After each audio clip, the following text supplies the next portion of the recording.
حضور نے فرمایا میں ان سے بڑا پیار کرتا ہوں، میں بڑا پیار کرتا ہوں، اور میں نے رب سے دعا کی ہے یا اللہ جو ان سے پیار کرے تو اس سے پیار کرنا.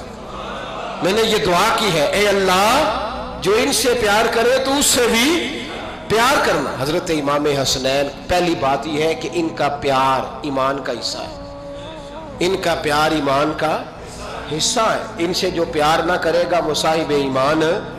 حضرت عمر فاروق، اللہ اکبر. حضرت عمر جیسا بندہ 24 لاکھ مربع میل کا حکمران، اور شاہ روم کو خط لکھ کے کہتا ہے میں منت نہیں کرتا، میں حکم دیتا ہوں.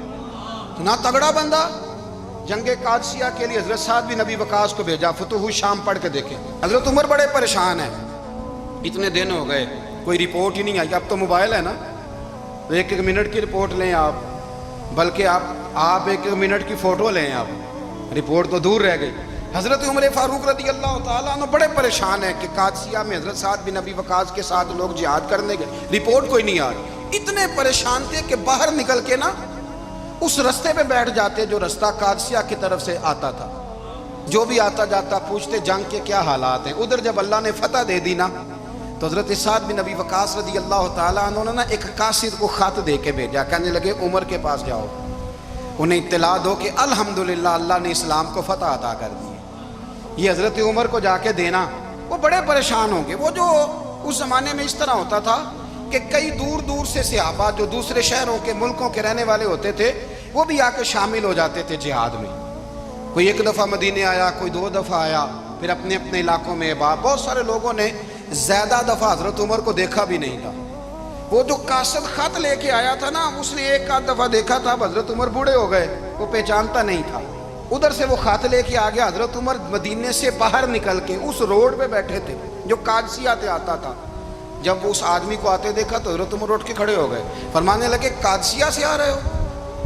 وہ کیا کہتا ہے؟ پھٹے پرانے کپڑے، ٹوٹے ہوئے جوتے، سر پہ پرانی پگڑی. کہنے لگے غلام مدینے کے رہنے والے ہو؟ حضرت عمر کہنے لگے ہاں مدینے کا ہوں. کہا میں قادسیہ سے آیا ہوں، الحمدللہ اللہ نے اسلام کو فتح دے دی ہے، الحمدللہ کفر کی کمر ٹوٹ گئی ہے. اس نے یہ بات کر کے تو گھوڑے کو ایڑی لگائی، گھوڑا دوڑنے لگا مدینے کے. حضرت عمر بھی ساتھ ساتھ دوڑ رہے. فرمانے لگے اچھا بتاؤ خالد بن ولید کا کیا حال ہے؟ تھوڑا آگے جا کے فرمانے لگے اسامہ بن زید کیسے ہے؟ وہ کہتے ہیں ٹھیک ہے. پھر اس نے اور گھوڑا. عمر ساتھ ساتھ دوڑ رہے ہیں، ساتھ ساتھ. 24 لاکھ مربع میل کا حکمران، ایک جوتا پیر سے نکل گیا، عمر دوڑ رہے ہیں. آگے جا کے پوچھتے ہیں سعد بن ابی وقاص کا کیا حال ہے؟ کہا حضور وہ بھی ٹھیک ہے. کتنے لوگ میرے شہید ہو گئے مسلمانوں میں سے؟ کہنے لگا صحیح گنتی کا نہیں پتا، یہ لفظ ادا ہوتے ہوتے مدینے کی سرحد آ گئی. لوگوں نے عمر کو گھوڑے کے ساتھ دوڑتے دیکھا تو کہا امیر المومنین کیوں دوڑ رہے ہیں؟ وہ غلام چھلانگ لگا کے نیچے آیا، قدموں میں بیٹھ گیا. کہنے لگا حضور آپ نے بتایا ہی نہیں آپ امیر المومنین ہیں. آپ فرمانے لگے کیا بتاتا؟ میں تو اونٹ چرانے والے کا پتر ہوں، کیا بتاتا؟ وہ عمر ہوں جس نے اپنے گناہوں کا حساب دینا ہے، کیا بتاتا؟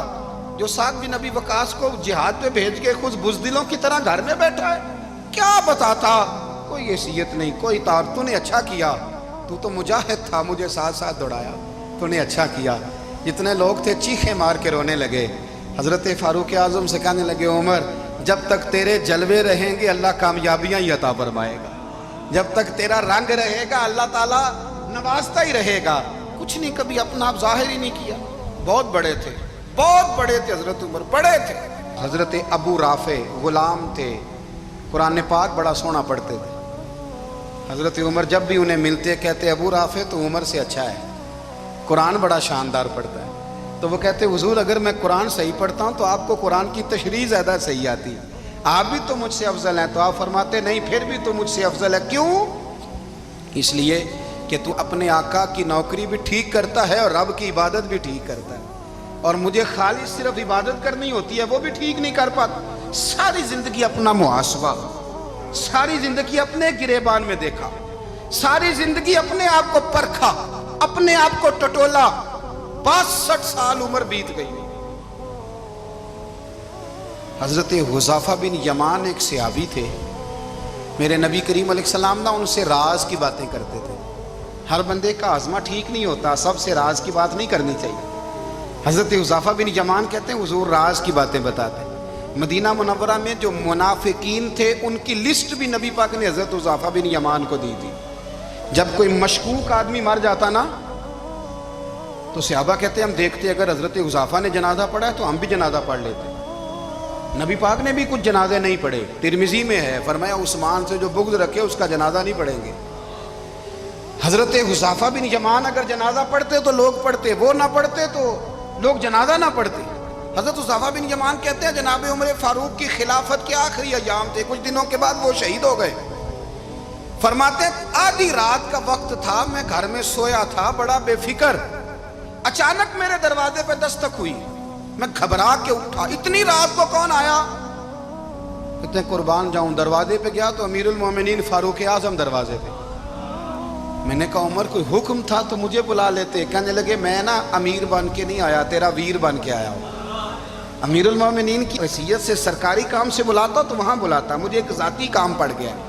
کہتے ہیں میں نے عمر کو گھر کی اندر بلا کے چارپائی پہ بٹھایا، میں نے کہا حضور میں غریب آدمی ہوں، میں کیا آپ کے کام آ سکتا ہوں؟ تو کہتے ہیں انہوں نے نا مجھے ساتھ بٹھا لیا، پھر میرا ہاتھ پکڑ لیا، کہنے لگے تو عمر کو جانتا ہے؟ عمر جھوٹ نہیں بولتا، تو جانتا ہے عمر وعدوں کا پکا ہے؟ کہا حضور جانتا ہوں۔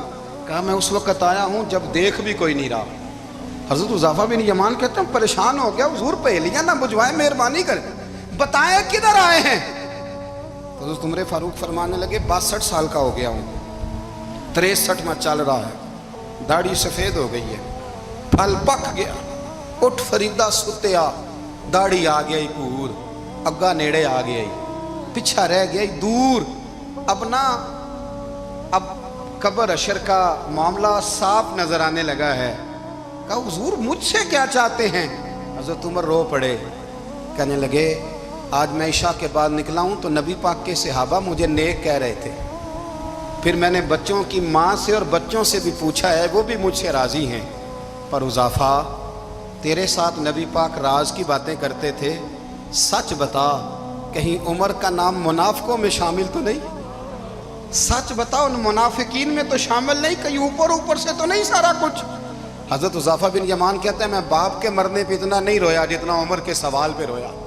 میں قدموں میں بیٹھ گیا، میں نے کہا نہیں عمر یہ تو میں نے نہیں سنا، لیکن یہ میں نے نبی پاک سے ضرور سنا ہے کہ میرے بعد اگر کوئی نبی ہوتا تو عمر ابن خطاب ہوتا۔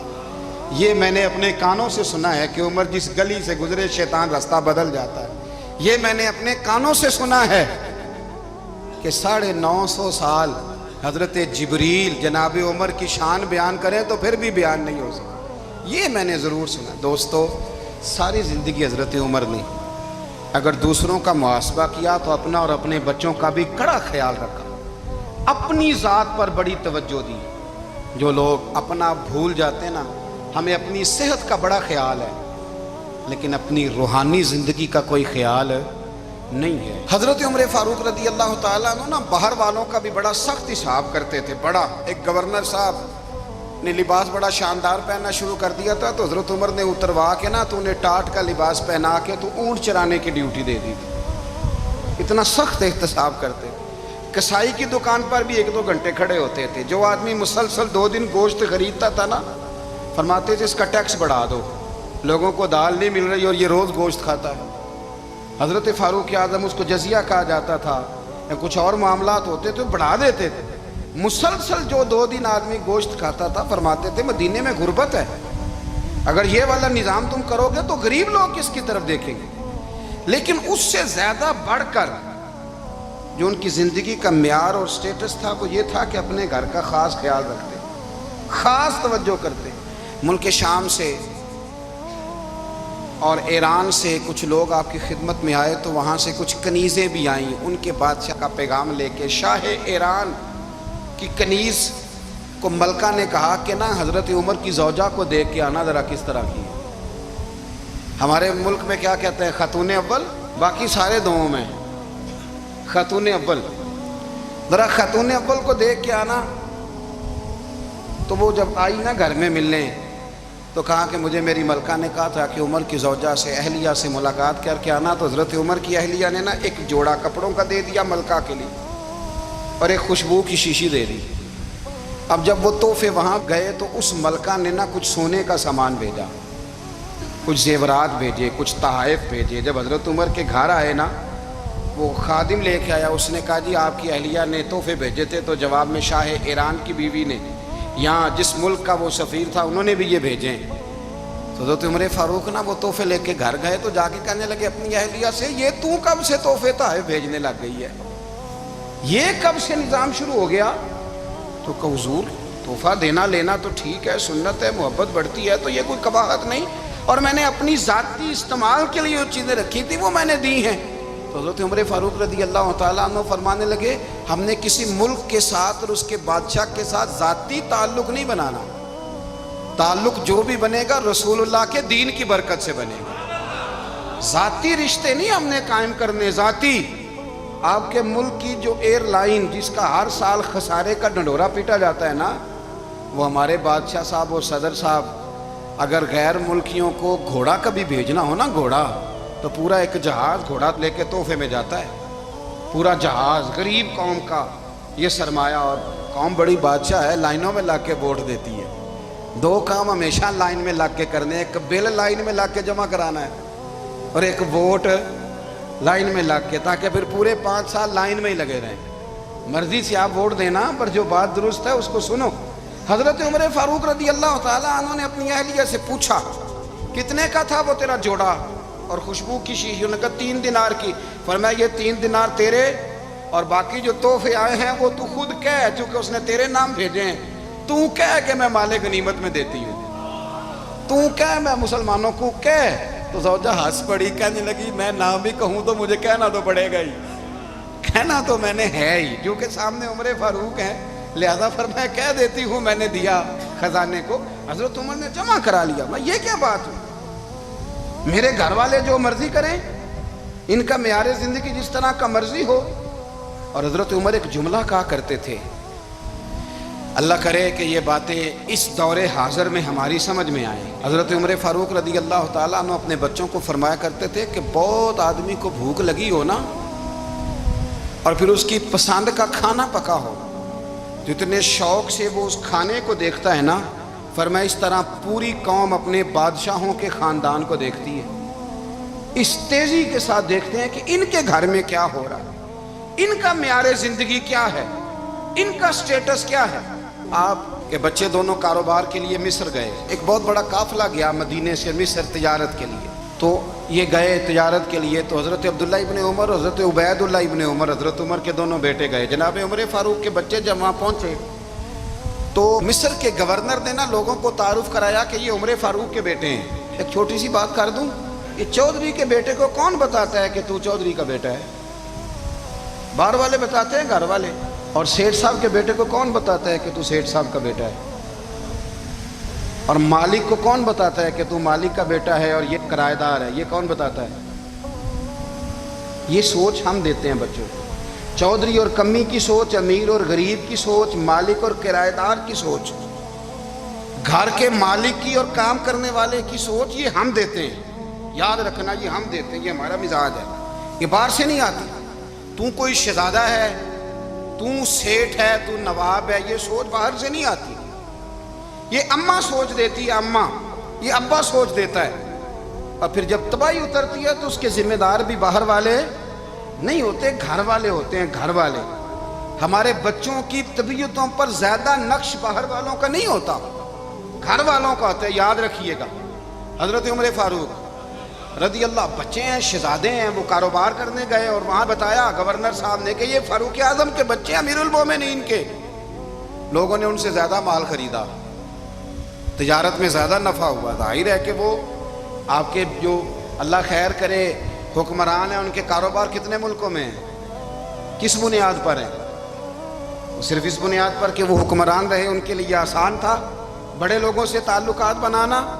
حضرت عمر فاروق رضی اللہ تعالیٰ عنہ کے بچے ڈھیروں مال کما کے جب واپس آئے نا، تو حضرت عمر سے آ کے بچوں نے بطور محبت کا، ابا جی اللہ نے بڑا ہی فضل کیا ہے، بڑا مال کمایا الحمدللہ، یہ دیکھیں کتنا نوازا ہے۔ تو حضرت عمر کہنے لگے سارے قافلے نے اتنا ہی کمایا ہے، سارے قافلے نے اتنا ہی کمایا ہے؟ کہ حضور نہیں، سارے قافلے نے اتنا نہیں کمایا، سب کو اتنا نہیں ملا۔ وہ تو وہاں گورنر صاحب نے لوگوں کو تعارف کرایا تھا کہ یہ عمر کے بچے ہیں، تو لوگوں نے پھر ہم سے بڑا ہی خریدا۔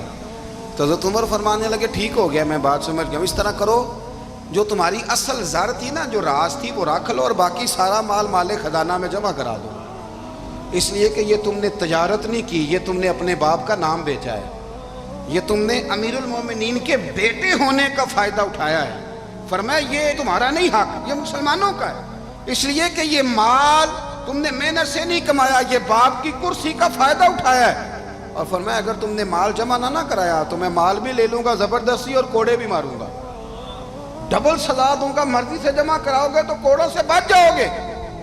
بڑے بیٹے نے تو جمع کرا دیا، تو چھوٹا تھوڑا پریشان ہوا، تو حضرت عبداللہ ابن عمر چھوٹے بھائی کا ماتھا چوم کے کہنے لگے بیٹے چپ کر کے جمع کرا، یہاں بھی فخر کر کے ہم عمر کے بیٹے ہیں، اور قیامت میں بھی فخر کریں گے کہ ہم فاروق اعظم کے بیٹے ہیں۔ یہاں بھی ناز کریں گے اور وہاں بھی ناز کریں گے کہ عمر کے بچے ہیں، ہمارے باپ نے خود بھی حلال ہی کھایا ہے، اور جب ہماری کمانے کی باری آئی ہے تو ہمیں حکم بھی حلال کھانے کا دیا۔ بھائی ہمارا مزاج دے، بچہ جب لے کے آتا ہے 2 لاکھ روپیہ تو کبھی پوچھے کہاں سے آیا ہے؟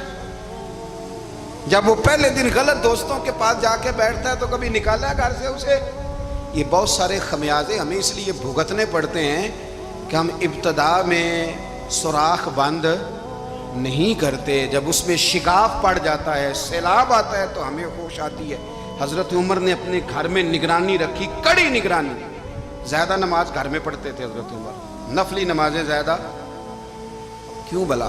میرے صاحب مجھے حکم دیتے تھے کہ فرض نماز کے علاوہ نمازیں گھر میں پڑھنا، بچوں کو عادت پڑے گی، ذوق پیدا ہوگا، ان کو پتہ چلے گا کہ ہمارے گھر میں 5 وقت کوئی اور کام بھی ہوتا ہے۔ بھائی یاد رکھیں کہ آپ نے اگر سجدہ کرنا ہے تو بچہ لیٹ جائے گا، اسے پتہ کوئی نہیں سجدہ کیا ہے، لیکن جب گھر میں کبھی قرآن ابا جی کھول لینا، میں اکثر کہتا ہوں جب ابا جی کا موڈ بن جائے نا لیکچر دینے کا، وہ گھر میں شروع ہو جاتے ہیں، کہتے ہیں آپ لوگ نماز نہیں پڑھتے اس لیے میرے کاروبار میں برکت کوئی نہیں، تم سویرے قرآن پاک نہیں کھولتے تو میں تباہ ہو گیا ہوں۔ تو میاں آپ نے کب گھر میں قرآن پاک کھولا تھا؟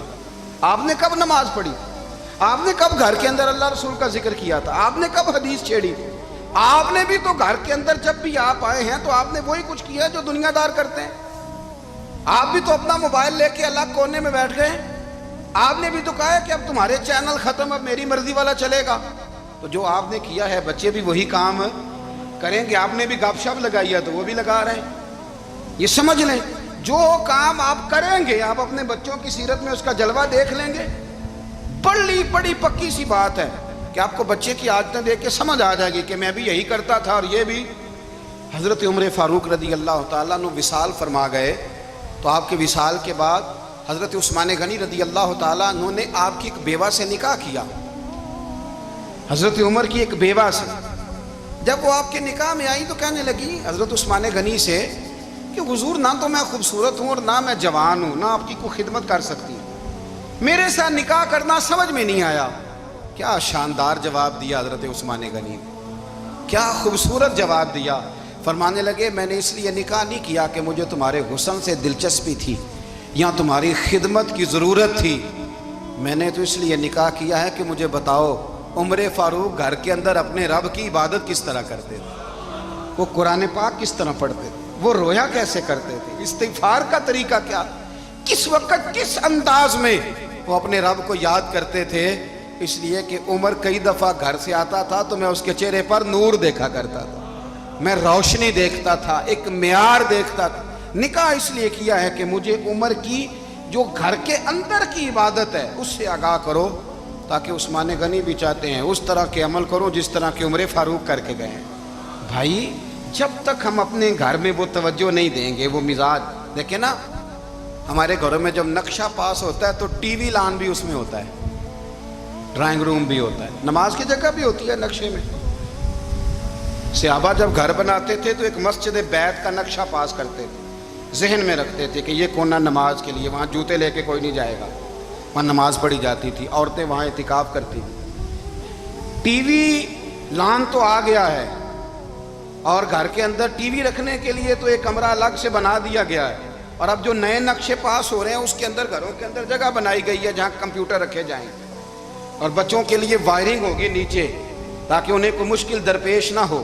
یہ ساری چیزیں ہم نے نہانے کے لیے گھروں کے اندر اتنے اتنے بڑے واش روم بنائے ہیں کہ لگتا یہ ہے کہ سوائے نہانے کے اور کام ہی نہیں کوئی گھر میں ہوگا.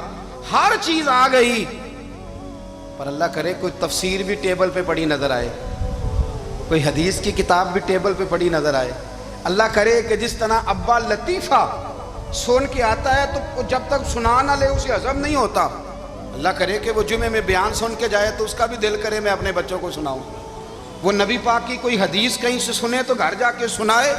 جب تک یہ معیار نہیں بنتا, آپ کیسے توقع کرتے ہیں کہ گھر کے اندر اللہ کی رحمتیں نازل ہوں گی؟ آپ یہ کیسے توقع کرتے ہیں کہ گھر کے اندر وہ معیار اور وہ مزاج بنے گا؟ حضرت عمر فاروق نے ذاتی زندگی پر جو توجہ دی, گھر والوں کے معیار پر جو توجہ دی حضرت عمر فاروق رضی اللہ تعالیٰ عنہ نے, وہ بھی بڑی دیدنی ہے. حضرت ابو موسیٰ اشعری کو نا آپ نے وزیر خزانہ بنایا تھا, تو حضرت ابو موسیٰ اشعری کہتے ہیں کہ حضرت عمر کو شیخ خزانے میں رہنے تو دیتے نہیں تھے. ایک دن نا میں صفائی کر رہا تھا اس کمرے کی جس میں خزانہ رہتا تھا. ہمارے تو ملک میں جو جاتا ہے وہ صفائی کر کے ہی جاتا ہے, اللہ خیر کرے. اور خیر معیار بدلتا ہے. جو پچھلی حکومت ہوتی ہے وہ قرضہ اٹھاتی ہے, وہ باہر سے جاتی ہے تو قرضہ لے کے آتی ہے, اور جو نہیں آتی ہے وہ کہتی ہے ہمیں پیکج مل گیا ہے. وہ قرضہ نہیں اٹھاتے. ان کو کیا ملتا ہے؟ یعنی پچھلی نے قرضہ لیا تھا اور ہم نے, واہ جی واہ کیا خوبصورت انداز ہے, اس کا نام بدل کے نا انہوں نے قرضہ لیا تھا اور ہم نے, میں کہا بڑے شاندار سیانے بندے ہو گئی. حضرت سیدنا ابو موسیٰ اشعری کہتے ہیں کہ میں نے نا مال غنیمت کی صفائی کی تو 1 دینار مجھے نا کہیں پڑا ہوا مل گیا.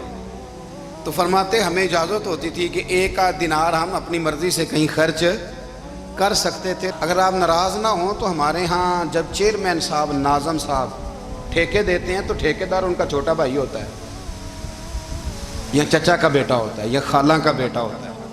وہ خود ناظم ہوتے ہیں اور ان کا چھوٹا بھائی ٹھیکیدار ہوتا ہے. یعنی وہ نا سارا کچھ گھر کے اندر ہی رہتا ہے. گھر کے اندر ایک پیسہ دیتا ہے, دوسرا واپس اس کو واپس کر دیتا ہے, گھر کے اندر ہی. اب تو خیر ہمارے لوگ سمجھدار ہو گئے, ایک بندہ ایک سیاسی جماعت میں ہوتا ہے, دوسرا دوسری میں, اور تیسرا جس کی بھی حکومت آئی حکومت تو ہماری رہے گی نا, ایک بندہ تو ہے نا اس جماعت میں. یہ اچھا لوگوں نے ایک طریقہ نکالا ہے. تو حضرت عمر کے بیٹے گزر رہا تھا تو حضرت ابو موسیٰ اشعری کہتے ہیں میں نے صفائی کی تو 1 دینار نکلا, تو میں نے وہ 1 دینار نا حضرت عمر کے بیٹے کو دے دیا. میں نے کہا لو بیٹا اپنے چچا کی طرف سے تحفہ. تو گھر جا کے انہوں نے حضرت عمر کو بتایا کہ چچا نے پیسے دیے ہیں, چھوٹے بچے تھے. حضرت عمر نے حضرت ابو موسیٰ اشعری کو بلا لیا اور بلا کے فرمانے لگے میں تو تمہیں اپنا دوست جانتا تھا اور تو نے میری اولاد کو ہی دنیا دار بنانا شروع کر دیا, میرے بچوں کو ہی تم نے دنیا دار پیسوں پہ لگانا شروع کر دیا, میں تو تمہیں یار سمجھتا تھا. فرمایا تمہیں چاہیے تھا میرے بیٹے کو نصیحت کرتے کہ بیٹا پیسوں سے رب راضی نہیں ہوتا, اس کی رضا والے کام کیے جائیں تو رب راضی ہوتا ہے. اور فرمایا تمہیں کوئی اور گھر نہیں ملا تھا تباہ کرنے کے لیے, میرا ہی گھر ملا تھا, اٹھاؤ اپنا دینار اور خبردار آج کے بعد میرے بچوں کے ساتھ یہ والی نیکی نہ کرنا. اور ہمارا کیا سٹیٹس ہے, دوستی ہے ہی اس سے جو تحفے زیادہ دے, جو بچوں کو خراب کرنے میں مدد زیادہ کرے اس کے ساتھ یہ رہنا. حضرت عمر نے گھر پہ اور سب سے بڑھ کر اپنی ذات پہ توجہ کی. حضرت ابو مالک رضی اللہ تعالیٰ عنہ کہتے ہیں میں عمر کے پیچھے پیچھے ایک باغ میں گیا, اکثر اس باغ میں جایا کرتے تھے, اور عمر جا کے نا تو درخت کے نیچے بیٹھ گئے اور فرمانے لگے او امیر المومنین اللہ سے ڈر جا, ورنہ جس رب نے حکومت دی ہے وہ عذاب بھی بڑھا دے گا, ڈر جا رب سے. کبھی ساری زندگی حضرت عمر نے اپنا کوئی تعارف نہیں کرایا, کبھی نہیں.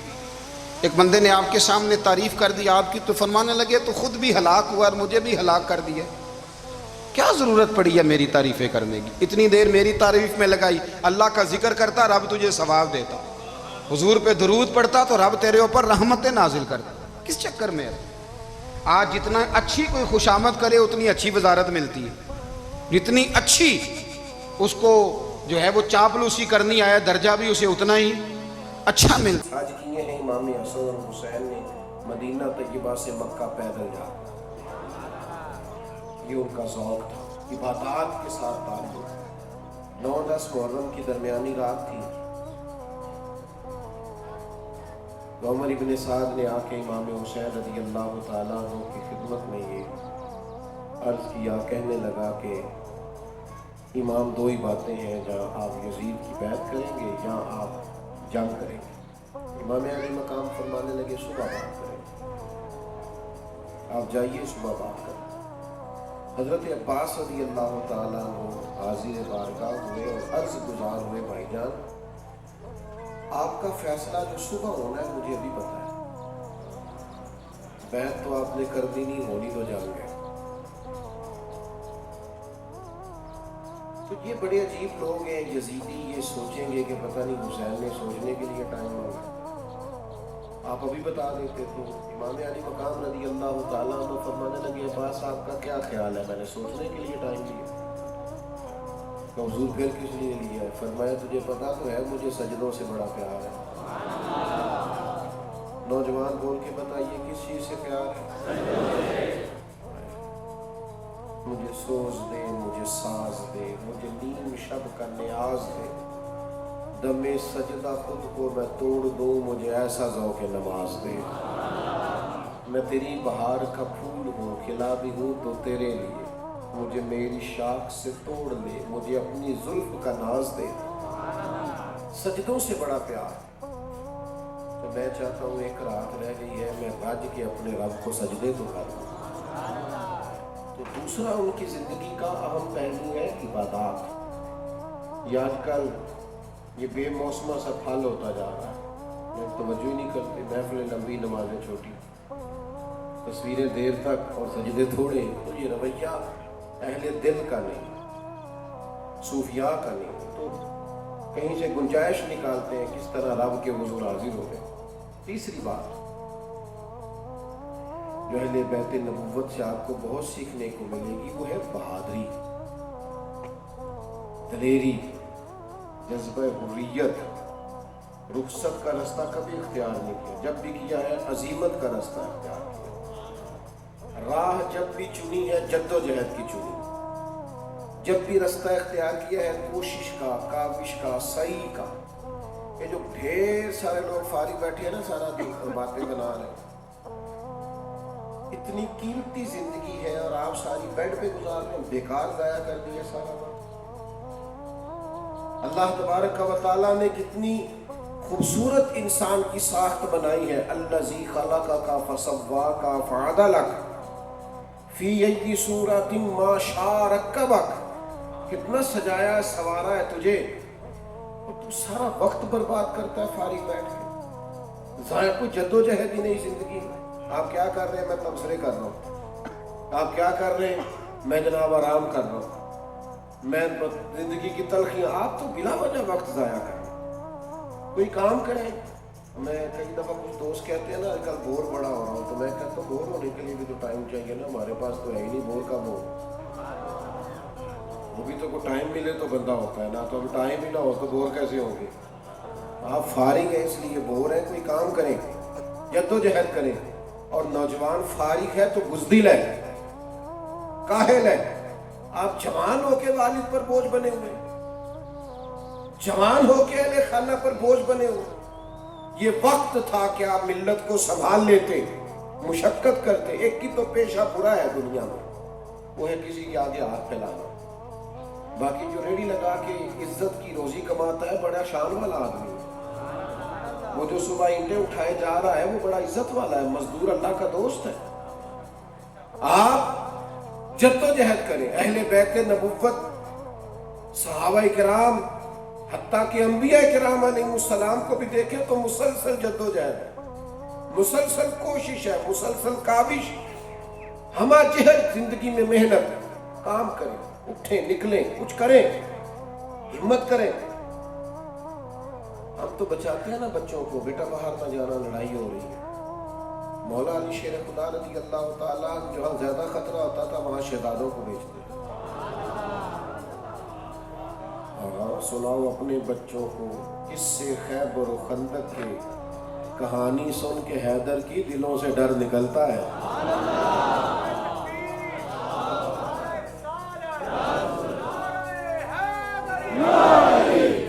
جس دن بلوانیوں نے سیدنا عثمان غنی رضی اللہ تعالیٰ عنہ پہ حملہ کیا، سب سے زیادہ خطرہ دروازے پہ تھا۔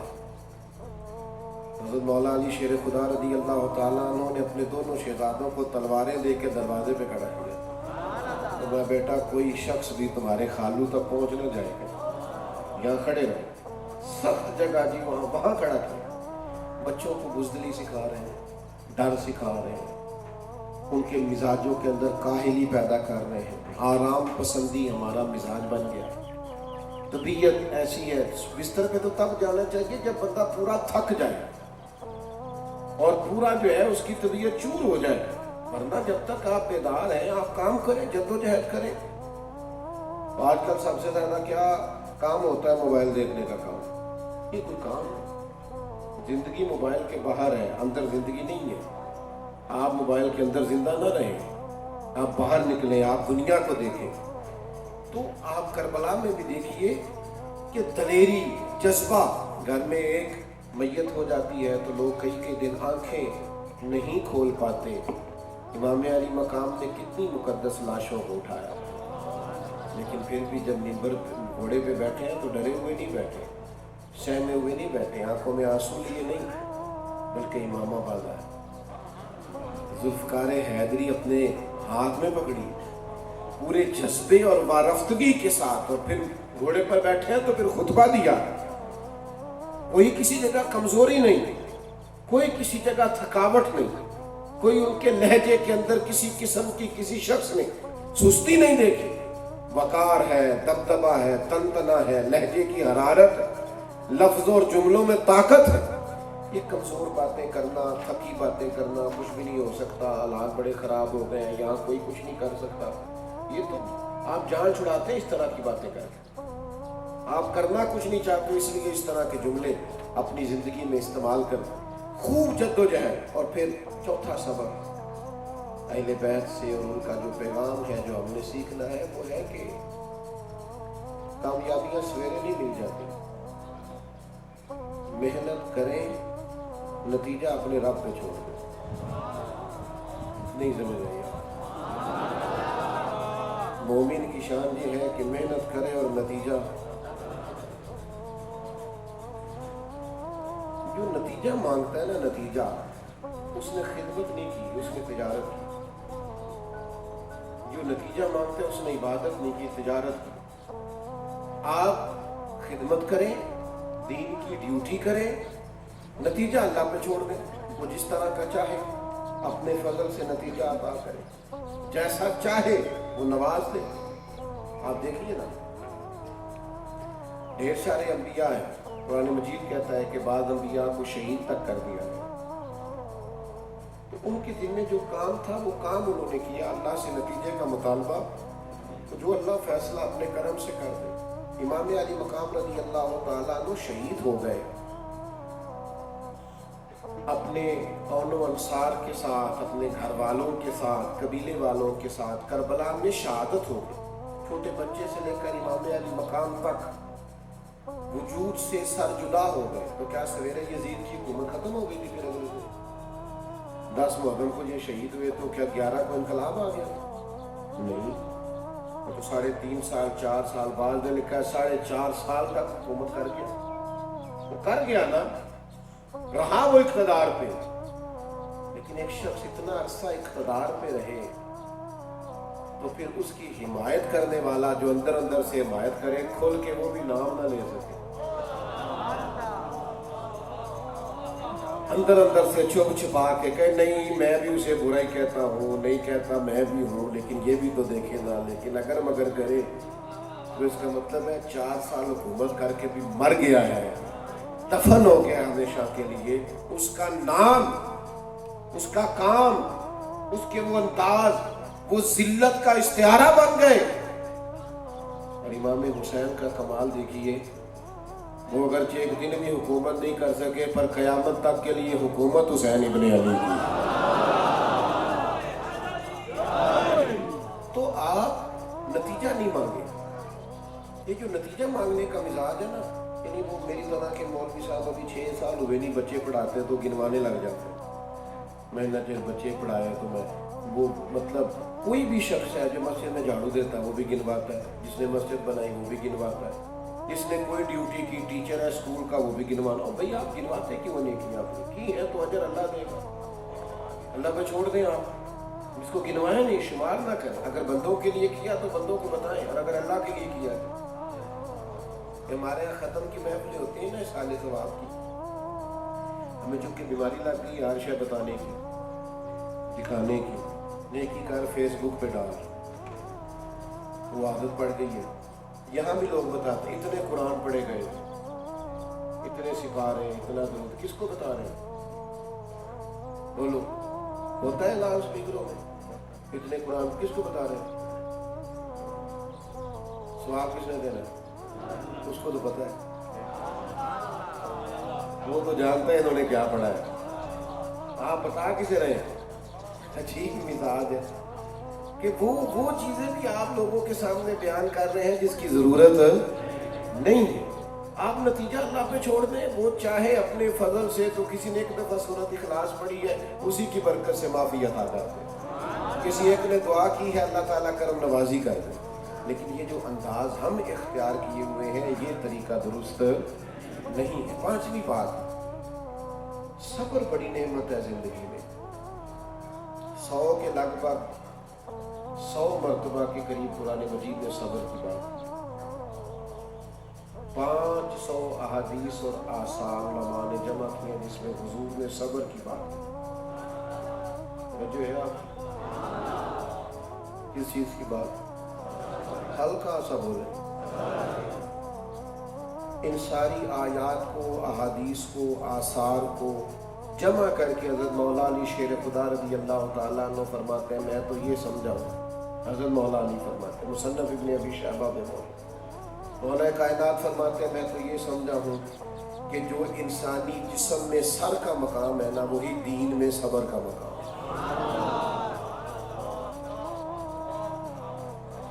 آپ نے ماشاءاللہ مجھے بڑی داد دی. اب آپ ناراض ہونے لگے ہیں مجھ سے، میں آپ کو ناراض کرنے لگا ہوں.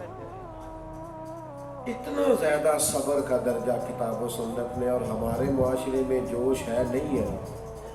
وہ کیا ہے؟ نہیں نا تسی بول دیں. میں آخیا جی تسی ناراض ہونے لگے ہو گئے ہو تسی. میں چلیں چھوٹی سی بصیرت میری بھی ہے، ہو گئے ناراض آپ. جو نہیں ہے وہ کیا ہے؟ یہ دوست اب یہاں سے مجھے آگے جانا ہے، کوئی اور وعدے ہیں، کچھ بیمار رہا تو کچھ وعدے جو تھے وہ زیادہ بڑھ گئے. پچھلے بھی آگے اگلے پروگرام بھی تھے. اب کوئی کہہ دے گا نا تھوڑا پیچھے ہٹ جائے، اس کا مطلب ہے آگے ہو جائے تھوڑا سا. اس کا معنی یہ سمجھتے ہیں. یا آپ ذرا ٹھہر جائیں، تھوڑا صبر کر لیں تھوڑی. یا آپ روڈ پہ چڑھ کے دیکھ لیں، ٹریفک کسی وقت جیم لگ بھی جاتا ہے، بارش ہو گئی ہے، کوئی اور مسئلہ ہو گیا ہے، تو آپ 2 منٹ گاڑیاں کا تھوڑی سی سپیڈ آہستہ کرنی پڑ گئی تو پھر کوئی ہارن بجتے، کوئی لڑائی ہوتی ہے، کوئی طبیعتوں پہ تلخی آتی ہے. بھائی کبھی ایسا ہو ہی جاتا ہے. چلے سامنے والے کی وجہ تجھے ٹھہرنا پڑ گیا، ٹائر بھی تو پنکچر ہو سکتا ہے. صبر نہیں، اطمینان نہیں. آپ نے ناراض نہیں ہونا. اب یہ بے صبری ہمارے گھروں میں آ گئی. بہو کو آتے ہی علیحدہ گھر چاہیے. وہ کہتی ہے میرا نہیں گزارا. ناراض ہو گیا. یہ ہوتا ہے. وہ کہتی نہیں میرا نہیں، میں نے یہ صبر ہی نہیں ہے، سکونت ہی نہیں ہے. اور اب اگلی بات پہ آپ نے اور ناراض ہونا ہے کہ اس بہو کی بات کر رہا ہوں جو ہماری بیٹیاں ہم نے تربیت دے کے بھیجی. وہ جس کے گھر گئی ہے وہاں جا کے کہتی ہے کہ میں روک سکتی، کوئی صبر نہیں، کوئی حوصلہ نہیں. یعنی وہ جس بچے کو ماں باپ نے 20-22 سال پالا ہے، اور جس کی ماں بیچاری پسند نہیں کرتی تھی کہ الگ مکان لے کے دینا تو بالکل درست ہے، کوئی منع نہیں، لیکن اس لہجے میں کہ میں ان کے ساتھ مل نہیں سکتی، تعلقات ختم کرنے ہیں، کبھی ملاقات نہیں رکھنی، میرا اس خاندان کے ساتھ گزارا ہی نہیں. 20-22 سال جس نے رکھا ہے. آپ چند گھڑیوں میں فیصلہ کر دیں انکار کا. ہم نے دیکھا ہے صبر ہی نہیں، حوصلہ ہی نہیں. اور یہی رویہ بعض کا سسرال کا بھی ہے. ان کو اپنا بیٹا بھی قبول ہے، بیٹیاں بھی قبول ہیں، لیکن ایک وجود جو کسی اور کی بیٹی کا ہے وہ قبول نہیں ہے. مائنس کر کے اس بچی کو باقی سب سے ملنا چاہتے ہیں. تو یہ کیسے ممکن؟ تھوڑا حوصلہ پیدا کریں، تھوڑا صبر پیدا کریں، تھوڑا ٹھہراؤ. باقی نیکیوں پر ثواب ملتا ہے. ان اللہ مع الصابرین، صبر کرنے پر رب ملتا ہے، باقی نیکیوں پر ثواب ملتا ہے، صبر کرے تو رب رحمان ملتا ہے۔ وہ کہتا ہے میں صبر کرنے والوں کے اس نیکی پر یہ ثواب، اس پر یہ اجر، اس پر یہ اجر، اور صبر کروں تو میں ملوں گا۔ تو میرے عزیز، صبر اہل بیت نبوت کا خاص طور پر امتیاز ہے۔ اپنی بات کو سمیٹنے لگا ہوں، اب جو کہنے لگا اسے کبھی بھولیے گا نہ، اپنے دل میں اس بات کو جگہ دیجیے گا۔ اہل بیت نبوت کا پورا اسوہ، پورا کردار اپنے گھر میں لے آؤ، سادگی بھی لے آؤ، اپنے گھروں کے اندر مسلح آباد کرو، اپنے مزاجوں میں طاقت لاؤ، محنت کا جذبہ لاؤ، اپنے اندر صبر لاؤ، حضور کی اولاد کا فیضان گھر کے اندر لے آؤ۔ آمدن تھوڑی بھی ہوگی تو گھر خوشحال ہوگا، آپ کے پاس کمرے کم بھی ہوں گے تو محبت زیادہ ہوگی، مرلے تھوڑے بھی ہوں گے تو محبتیں زیادہ ہوں گی۔ یہ حضور کی اہل بیت نبوت کا پیغام اور فیضان، اسے گھر لاؤ۔ وہ ساری چیزیں جو سرکار نے اپنے بچوں کے لیے کی ہیں اور ہمیں نمونہ عمل دیا، وہ کرو۔ آپ کروڑوں اربوں اکٹھے کرنے نکلے ہوئے بچوں کے لیے، تو آپ کر لیں، بچے لڑیں گے آپ کے بعد، آپ کر لیں۔ دوڑ لگی ہوگی، اس کو دیا تو مجھے کیوں نہیں دیا، اس کو اتنا دیا تو مجھے کم کیوں دیا۔ آپ راضی کر ہی نہیں سکتے، کر کے دیکھ لیں آپ، لیکن آپ انہیں سادگی سکھائیں، علم سکھائیں، بردباری سکھائیں۔